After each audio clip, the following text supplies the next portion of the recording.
Wholesale real estate update. So this week so far, I've called my iSpeed to lead leads that I got last week. A little disappointed in some of those. I've already had 2 that need to be refunded, and one of them can't be refunded because they were bought with bonus balance that I didn't realize I was using to buy. But that's interesting. It's sad when you are talking to a verified lead and then they're like, no, I'm not selling. I don't know how you got my number. That was always kind of interesting. So got to figure out the refund process on iSpeed to lead and see what I can do with that. I also have property leads coming in now. That one was a little overwhelming. As soon as I click activate, it essentially dropped my leads in. I'm glad I set a filter to where I'm only getting only at max 5 a day. That way I'm not getting bombarded.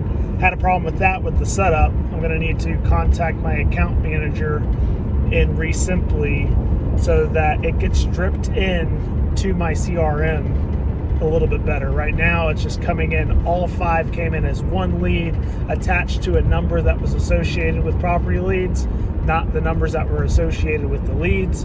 So I'm having to go to property leads, check what those leads are, their names, their address, their numbers, and then import them physically myself into my CRM. So I don't want to have to do that. I want them just to come in automatically so I can just immediately call them as they come in.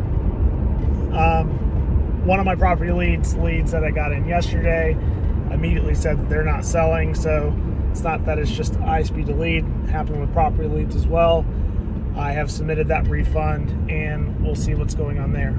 Still uncomfortable with my numbers. It's becoming a tiny violin. I'm tired of saying it, but I know that that's my bottleneck. So I'm trying to do as much as I possibly can to get more comfortable with the numbers.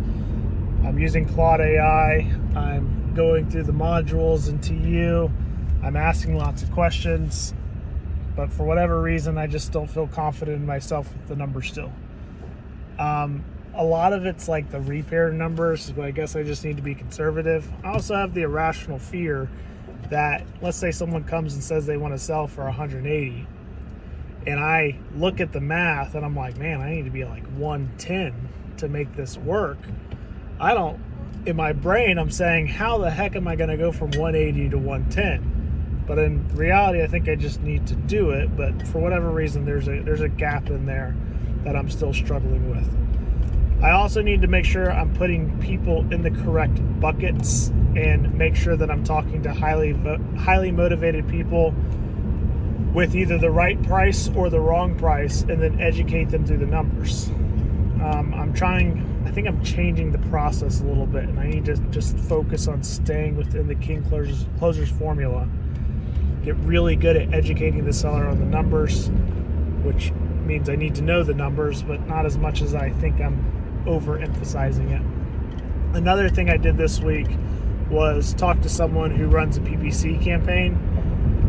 I don't think that I'm ready for PPC, but I mean, it's just another lead source. The way that he talked about it, it's really intriguing. I think that I will pull the trigger on that. Just a little bit nervous. I just want to make sure that my skills are in place, that when I'm putting forth a lot of money into these leads, that I have a higher chance of converting them, so I'm not just burning money. I think that my conversational skills are good. I think that I'm good at pulling motivation. You know, I say that. I'm actually kind of struggling with that now. Honestly, I just need to get out of my head. That's my biggest thing. Get out of my head, because when you're in your head, you're dead. And just follow the formula. Stop trying to reinvent the wheel. Do the thing that you know how to do and just do it. So that's where I'm at for this week. We'll see what happens.